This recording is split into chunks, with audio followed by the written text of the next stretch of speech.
on, everybody? It's your buddy, it's Spaz, Phoenix, the YWC Reality Check, here with your November 30th, 2021 Go Home to Not Takeover, but yes, War Games NXT 2.0 review. And that's about as excited as I'm going to get about this show, guys. I told you last week I was going to start giving these a try again because War Games was coming up, and if War Games is one of the last threads of the old NXT we have, damn right I'm going to talk about it. But goddamn, as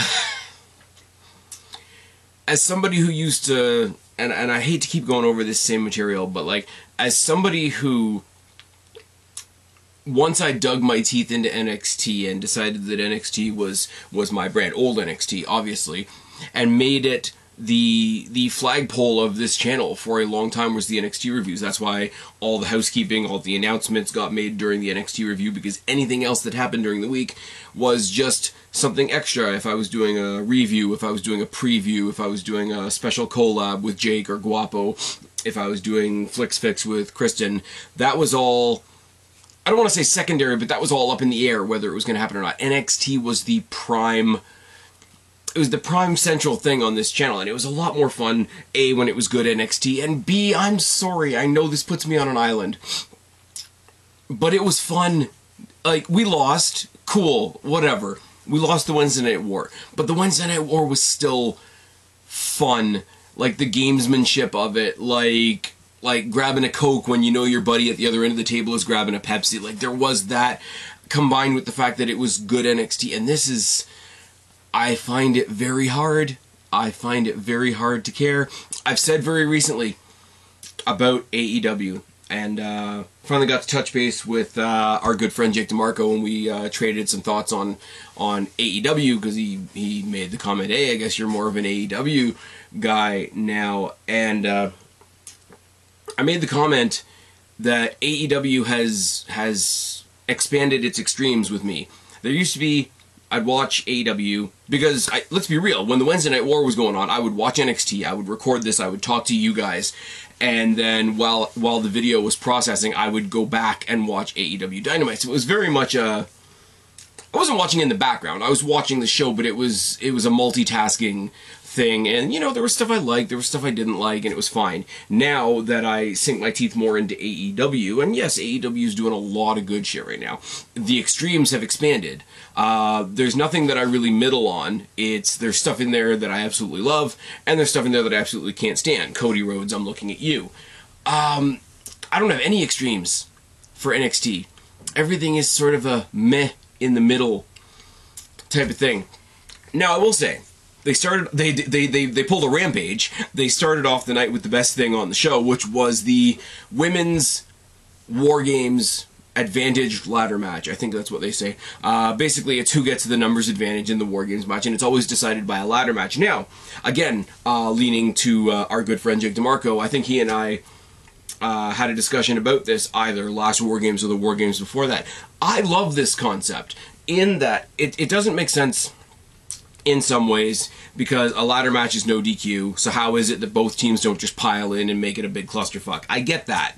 But also, we know how dangerous a ladder match is, and if the ladder match is what you need to do just to get to the War Games match in your own mind on the pay-per-view on Sunday, it preemptively puts an idea in your head of how awesome War Games is, and then Pat McAfee, who's had exactly 2 matches, comes off the top of the cage and it's fine. But I love the qualifying ladder match for the War Games match when it was, you know, proper takeover War Games. It is the more violent version of when people actually had to qualify for the Royal Rumble, is the comparison that I was going to make. And of all the people in the match, you put some pretty seasoned people in this ladder match. It was Kaylee Ray versus Dakota Kai, which I really like. Dakota Kai, who's doing this, everybody's calling it her Joker character, like that's a bad thing. And Kaylee Ray's just awesome. Kaylee Ray already sort of had a hardcore vibe to her. Now, if you toss in the fact that they're giving her this, you know, what's your thing? She's the Rage Room chick. Like, yeah, she's going to do good in a ladder match, and yeah, she's going to do good in in a cage match. Sorry, I'm losing my train of thought because this is good. This is going to be a heck of a... This is going to be an everything and nothing review, so buckle up your seats for that. So Dakota Kai having this brand new, like, even worse heel character that she's got, and Kaylee Ray just being solid in these types of matches, and, you know, bringing a little bit of experience to the table as well. It was all good. Now, when the show started, both teams were walking, and both teams were walking. Both teams walked all the way to the rampway, so that all four of them were face-to-face, and that's fine. NXT does that occasionally, leading up to a pay-per-view. People don't like it. I get it. It doesn't make sense. Why aren't they just wailing the shit out of each other? But if you want to go the real sports feel, every press conference between two boxers, two MMA guys, even they do it on AEW as well. That whole, like, let's pose and get the final shot, or whatever the case may be. If they were doing that, that would have been fine. But they just came to the ramp and fought. And out of that, the early advantage went to Dakota Kai because she threw Kaylee Ray into a ladder. Kaylee Ray... I can't read my own writing. This is how bad this is going to be. This is going to be a bad review. There's a brawl on the outside, and it's funny because even though a ladder match is no DQ, the match still has to start. So when they got in the ring, Dakota Kai followed Kaylee Ray into the ring and basically walked into a super kick, and that's how the match started. And then she tossed her to the outside and hit her with an inside-out swanton, which was nice. I haven't gone back to doing point-by-point match things. I'm just picking out the spots that I liked more or less. Twisting DDT onto the edge of the steps by Dakota Kai was really nice. A suicide dive into the commentator's desk by Kaylee Ray was also pretty good. We're going to talk about that spot later on in the night. Trust me. Sort of a... what do you call it? Alberto Del Rio Tree of Woe double stomp by Dakota Kai, but she does it on the outside to the apron, which is the hardest part of the ring, isn't it, Taz? Kaylee Ray hits the KLR bomb face first into the announce desk onto Dakota Kai. There's a double stomp off of the ladder by Dakota Kai onto Kaylee Ray. And yeah, there's the typical ladder match stuff at the end. They brawl and they hit each other and they knock each other off, and eventually Kaylee Ray gets the win. Now, a couple things with this. Now, I know purists will say that in the War Games match, the heel team should always have the advantage because that's a heel story. But why not every now and then have a babyface team have it, and instead of giving the heels an advantage, give the heels something to bitch about, because bitching is another thing that heels do. Also, Kaylee Ray is pretty fucking awesome and never really got to have a full-fledged run through the old NXT, and she was there for wasn't she there on a Rhea Ripley or a Shayna Baszler? She was on the Shayna Baszler War Games team, I do believe. Somebody's going to correct me down in the box below. So she's the one coming into this match with match experience. So if she's got experience in the War Games match, she's going to take that in on Sunday. It makes sense that she would have more confidence going into the ladder match. There we go. Got there in the end. In the back, grizzled young veterans are just rascals now. Like, they were violent guys that were great on the mic in NXT UK, and now they're just troublemakers that are causing mischief in the back, and they're picking the lock on the lockers of Brooks Jensen and Josh Briggs, which is fine, and they're trying to whisper, and then Jacket Time come and hang out with them, and I don't know who this is for, guys. I like Jacket Time. I like Grizzled Young Veterans. As a team that is still new and still sort of finding their feet and finding their character, I don't mind Brooks Jensen and Josh Briggs either. I wish they had a name, so it would be Grizzled Young Veterans, Jacket Time, and whoever these guys are. Jacket Time is stupid, but I like stupid shit in that regard. And Grizzled Young Veterans, if they can get back on form and they give Zach Gibson the microphone in the ring, we will be fine. This segment was pointless. Cameron Grimes takes on Andre Chase because last week, after they made the whole big spiel about how him and Duke Hudson are going to have a hair versus hair match, which is really unfair if you consider how much hair Duke Hudson has and how much hair Cameron Grimes has, Andre Chase confronted him in the back and tried to talk him down in front of his fake university student gimmick thing. He told him to go to hell, and that was enough for them to have a match tonight. I don't care about Andre Chase. I don't care about the Chase U section. I just look at the Chase U section and think you could have put more actual fans there. That's fine. This match exists so that the commentators can talk about the match coming up on Sunday. I get that. I'm not blind to that, but it is what it is. A Snap Hurricane Rana by Cameron Grimes was really, really nice. Followed by the Cave-In. Grimes gets the obvious win because he's the one that's got a match on Sunday. All of that is fine. If you got two guys in the ring and the one that I'm more interested in is Cameron Grimes, there's a problem. Duke Hudson comes out onto the... I think that people used to call it the William Regal balcony, but we're not in Full Sail anymore. We're in the 2-point dome, so I don't even know what to call it anymore. And he does what a lot of heels do. It's like, hey, look, I've got a slideshow of what you could look like after you lose your hair. The one that I do like is, you know, they put a short female haircut on him and called him Karen Grimes, which leads me to another idea that I'm going to pitch at another time, probably during the preview for this pay-per-view. And as we go back to the commentators, and they're talking about something, I think they're talking about the matches that are happening for the rest of the night, but I cannot focus on what they're saying at all because I popped huge because Wade Barrett, sitting there in his suit, all proper Wade Barrett, let me tell you about the bad news and all that, opens up his suit jacket and he's got a Toxic Attraction shirt on. I'm like, go fucking Wade Barrett. It's all good. We have an interview with Edris Enofi, which I know I'm not pronouncing correctly, but I tried.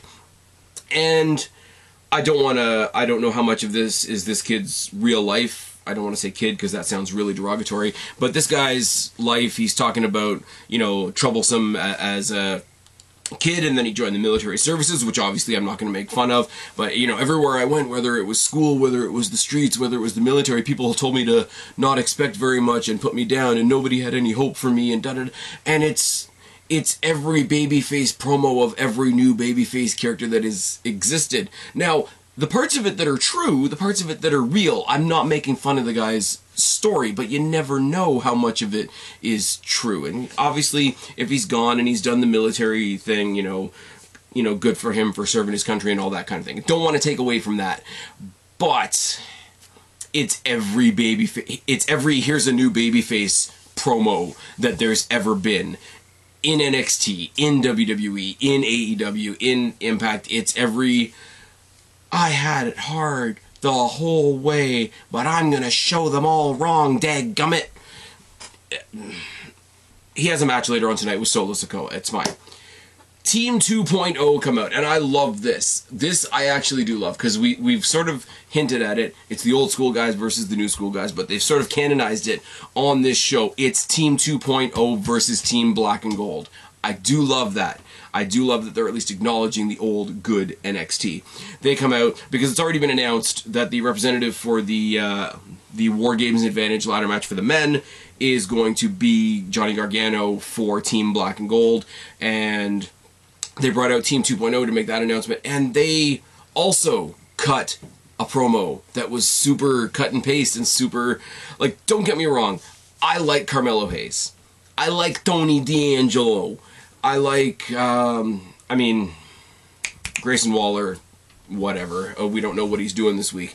I have an appreciation for what Braun Breaker is. I don't want to say that I like him yet, but he serves a purpose. But they all just sort of come out, like, Tony D'Angelo's funny, and Carmelo Hayes is charismatic on the mic, and he's got his hype man there too, and that works. And then the other two talk, and it sort of falls off the wagon a little bit, and then it's announced that the representative from their team in tonight's thing is going to be Braun Breaker, because of course it is. Now, I do want to say, Braun Breaker is not my cup of tea, but I said, or he's not...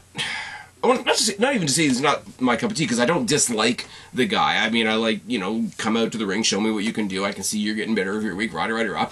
But it is very much like when Zoe Stark first debuted in NXT, and I just thought, this isn't the guy that I would have chosen, but it is nice to see that they've picked this guy, they've brought him in, they've decided that he's going to be a project for them, and they've chosen a direction and they're going in it. It's better than 50-50, nobody loses but nobody wins, so nobody really gets anywhere. I'll give them credit for picking a direction and going with it, regardless of if it's the direction that I would have gone. Does that make sense? Johnny Gargano comes out and makes fun of them and says, I can't wait to fight you later on tonight in the ladder match. Calls him the big bad booty nephew, which is great. I love how they refuse to call him Steiner, they refuse to call him Rex Steiner or whatever, but literally everything that everybody says to him is making fun of him for being Steiner's kid, Steiner's nephew, etc. MSK are still looking for the shaman. They argue with their GPS, which is great. They get to a hotel room and they see the shaman and it's a silhouette. And of course we don't see who it is because we're probably going to find out who it is at War Games. That's going to be an extra segment that happens on the show, is it not? I mean, it's going to be Rob Van Dam, isn't it? It's going to be Rob Van Dam? Like, nothing else makes sense. There's smoke billowing out of the hotel room that he's in. It's all very... The bummer about this is we're going to talk about some tag team stuff in a second, and I don't care about any of it as much as I care about when the fuck is MSK going to stop doing this shit and get back in the ring. Because MSK, everybody has said it. I'm not reinventing the wheel when I say this. MSK, along with characters like Casey Catanzaro and Caden Carter or whatever, were sort of handmade for this version of NXT, even when the old version of NXT was still a thing. When you look at MSK in that version of NXT, and then we saw what this version of NXT was going to be, it's like, well, MSK are going to fit in here like the hand in the glove type thing. But they've been off for weeks, and they're an entertaining team to watch. Look at who the champions are right now. This is all backwards, and this is how we get to the #1 contenders tag team match, which is Legado del Fantasma versus Kyle O'Reilly and Von Wagner.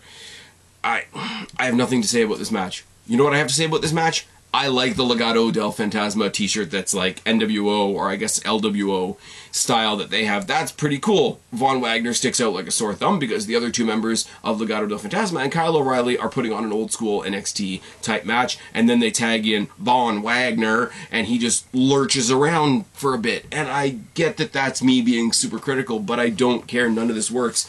Because #1 contenders match, you should, the purpose of a #1 contenders match should be for you to sit there while two teams are facing in the ring and think, look at who the champion is. Imagine if the champions fought them. Imagine if the champions fought them. The champions right now are Imperium, who are boring as fuck. I'm sorry. I get it. Individually, Marcel Barthel and Fabian Aichner are fantastic technical, in-ring tacticians. That's fine. They're great in the ring. They know the basics. They know the great fundamentals, as Jim Ross would say. Shout out to Jim Ross, who's currently out dealing with his skin cancer shit. That's also quite shit. Many happy returns to him, and hope he gets back as soon as he can. But they would probably be great trainers. They would probably be great staff at the PC. That doesn't make them exciting in the ring. Imperium without Walter is just two guys in black. And I'm sorry, it's not the old Stone Cold Steve Austin, a guy in black trunks and black boots ain't gonna draw. These guys ain't gonna draw. So if I don't care about the champions, I don't care who the next contenders are. Please hold.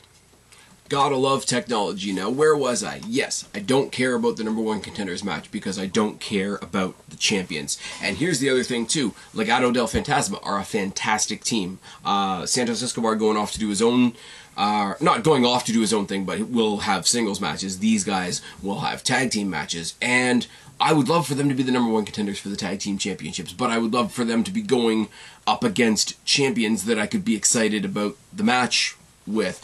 And I don't want the team of Kyle O'Reilly and Von Wagner to win anything, because I don't like the team of Kyle O'Reilly and Von Wagner, because Kyle O'Reilly deserves better. I get that he's not going to get better because he's probably leaving the company soon. That's neither here nor there.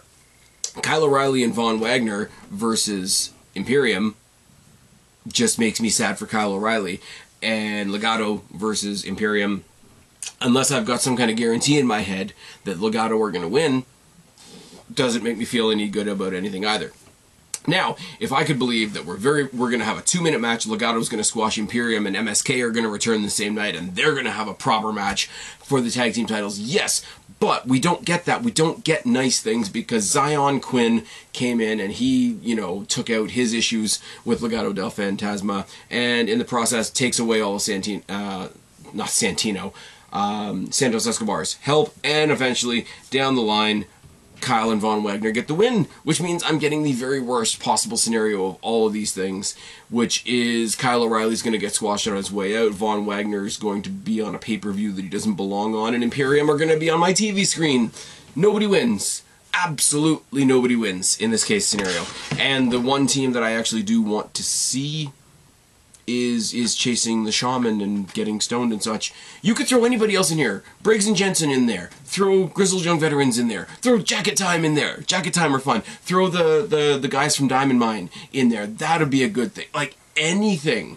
I want Legado del Fantasma to face some other team so that we could say, okay, the championship match over here, but the good match was over here. Because there's only 5 matches. I mean, I know it's typical TakeOver, but there's only 5 matches. It's fine. We get another Tiffany Stratton promo, and she's a daddy's girl, and she's never looked at a price tag in her life. And is it cliche as fuck? Yes. Is everybody mad about it? Yes. Does that make me laugh? Yes. And double all those sentiments that I just said for the Joe Gacy gimmick, because the Joe Gacy gimmick only pisses people off that his character represents. Oh yes, he's got the all-inclusive invitational. He's talking about his vision for the new NXT Cruiserweight Championship that isn't a Cruiserweight Championship anymore because he's not a Cruiserweight, and he says the future of the Cruiserweight Championship is going to look like this. We're not going to be judged by weight or height or gender, and he's got a short guy and a fat guy and a chick there that he's going to wrestle with, and he wrestles with the short guy and beats him up and tags in and lets him tag in the female who doesn't even get named, which is the only reason I'm saying the female, which sounds really terrible. And obviously, because it's WWE, intergender wrestling isn't actually going to happen. They get cut off by the Diamond Mine. He says, you know, leave all your toxic friends outside. I just want to talk to Roderick Strong. They get a couple of shots in before they're pulled away. This was everything and nothing. It really was. I love the SJW thing because it winds up exactly the people that it's supposed to wind up. People don't like looking in the mirror, so they don't like guys like this. People don't like looking in the mirror, so they don't like characters like Tiffany Stratton. All we need now... Oh, I'm saving it. I'm saving it for the preview. I'm saving it for the preview because I might whisper it. I might have some company on the preview. Moving on. What's going on here now? Solo Sikoa is being interviewed in the back because he's going to be the first opponent for Edris Enofe, which I'm not pronouncing correctly. I'm sorry, but I'm doing my best here. And he's interrupted by Boa, who's speaking, I'm assuming, in Japanese or Chinese. I don't know. I'm not a linguist. I barely struggle with English, as you guys know. But he's basically freaking out, and he's trying to keep his fiend character in because he's got the spirit of the 1,000-year-old dragon lady in him now because she's gone, and Solo's just like, dude, I don't know what you're saying. And he wanders off. And then you get the match between Idris Enofe and Solo Sikoa. And side note, Robert Stone is also watching this, so he's looking for new clients because all his clients have been let go. That's really, really sad, and a conversation that's worthy of another day. Much like Samoa Joe, Solo Sikoa is starting to get the "Solo's gonna kill you" chants from the crowd, which I think is really, really nice. The way we did the production about Idris Enofe earlier in the night with the promo and all that sort of thing, I thought this was going to be a showcase for him. It really wasn't. He got the odd shot in here and there. This was a shot for Solo Sikoa, who I really like and I'm really becoming a fan of. Finishes him off with a pop-up Samoan drop and a really stiff splash. Post-match, the demon version of Boa comes out and chokes them both out, but they both manage to fight it off because he like fucks off and bails. And then there's a little show of respect between Sikoa and Enofe. After the match, he helps him up and gives him a handshake and all that sort of thing. So are these two guys collectively going to be dealing with Demon Boa now? I really don't know, but I shouldn't like this. I should be focusing on the fact that we're seeing the rise of Solo Sikoa, and he's awesome. And we got this other guy, Idris Enofe, who looks athletic as hell in his own right, but this match was not the showcase for him. But no, I'm more focused on the fact that 1,000-year-old Dragon Lady lore exists in Boa now because we don't have the 1,000-year-old Dragon Lady anymore. And that pops me. That pops me huge. We thought we got rid of the Fiend. We just did the Fiend differently and in NXT. And not with Bray Wyatt. The last rumor I heard about Bray Wyatt, and this was on Twitter, so it could be wrong. Watch me while I adjust my camera there. The last rumor I heard about Bray Wyatt is that Bray Wyatt, Braun Strowman, and Enzo Amore are getting together and starting their own wrestling fed. I love wrestling in 2021. I don't even know who they were facing, but Indy Hartwell and Persia Pirotta won a tag team match. Basically, Persia did all the heavy lifting, and Indy Hartwell's worried about Dexter Lumis. This needs to go, because this is making... I mean, it's making Persia Pirotta look great, but it's making Indy look like a dolt. And if they're doing something with Dexter Lumis, or if they, for some reason, get rid of Dexter Lumis, and she just ends up as the forever girlfriend holding the cell phone, waiting for the boyfriend to call or the husband to call, it's really not going to do good things for Indy Hartwell.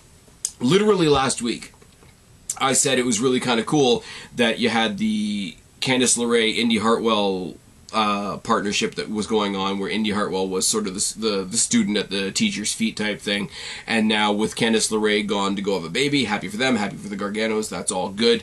Now she's brought in her friend Persia Pirotta, and the role has kind of reversed, but don't then leave her out to dry. Now she's having some powerhouse performances as a single person trying to hold up a tag team, but it doesn't quite work. It is what it is. And the main event was the second ladder match for the second War Games advantage between Johnny Gargano and Braun Breaker, and I should have something to say about this, but I just don't. It's big guy, little guy stuff. One thing that can always be said is that the Johnny Gargano slingshot spear is still one of the coolest moves in the business, in my opinion. He hits a suicide dive from the outside to the desk. Now, talk about the law of diminishing returns. They literally did the same spot with the women. And I'm sorry, I'm going to say this as delicately as I possibly can. A suicide spot like that, not only the suicide dive itself, because suicide dive is impressive as hell, don't get me wrong, but the suicide dive into another object, it always looks and comes off a little bit cooler with the women, because for the most part, the women are smaller, and it looks like they're... Oh, there's no good way for me to say this. It looks like they're getting destroyed more when they hit the desk. So now when you got these guys, I mean, Breaker's a big dude. He can bump into a desk. It's not like when Brock Lesnar got it in the sternum and we did his whole medical thing and whatever. It's just a move that happened in the match. Breaker gets the case at the end, and Team Black and Gold and Team 2.0 brawl to end the show. Despite everything, I am looking forward to this Sunday, because it's not, even though they're not calling it TakeOver, we're going to find out this Sunday what NXT, this version of NXT pay-per-view is. There's matches here that I'm interested in, some legitimately, some from the comical perspective, and there's some that I don't know. Like I say, War Games is always a win for me. Like, even if it's bad, it's still kind of good. It's like the Royal Rumble in that way. Very quickly, they established War Games as an NXT trope, and then it was callously ripped off by AEW, but we don't need to talk about that. They would have to go a long way for me to not like a War Games match, even if it's not great. But if we go through, and I didn't write the matches down, so I'm going to have to see if I can pull it off the top of my head. We got Kyle O'Reilly versus Kyle O'Reilly and Von Wagner, wasting my time as they take on Imperium for titles that are dead. Let's be real. There's no women's title match. There's no men's title match.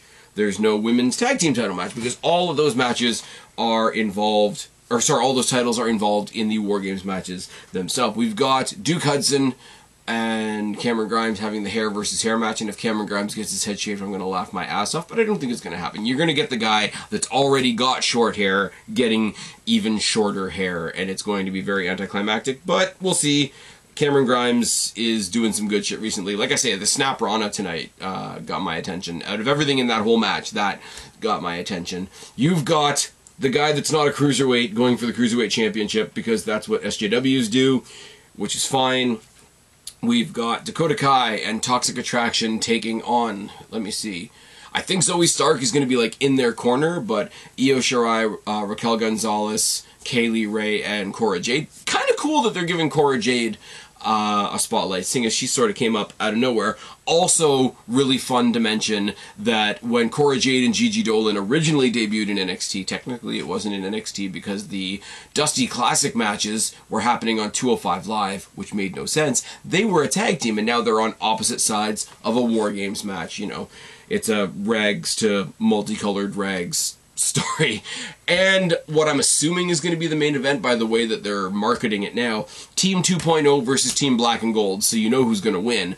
But it is Tony D'Angelo, Grayson Waller, North American champion Carmelo Hayes, and Braun Breaker, of course, taking on Gargano, Ciampa, Pete Dunne, and LA Knight. There we go, I did it without writing it down, that's fine. LA Knight being the one to squeak in under the wire as being an old school NXT guy.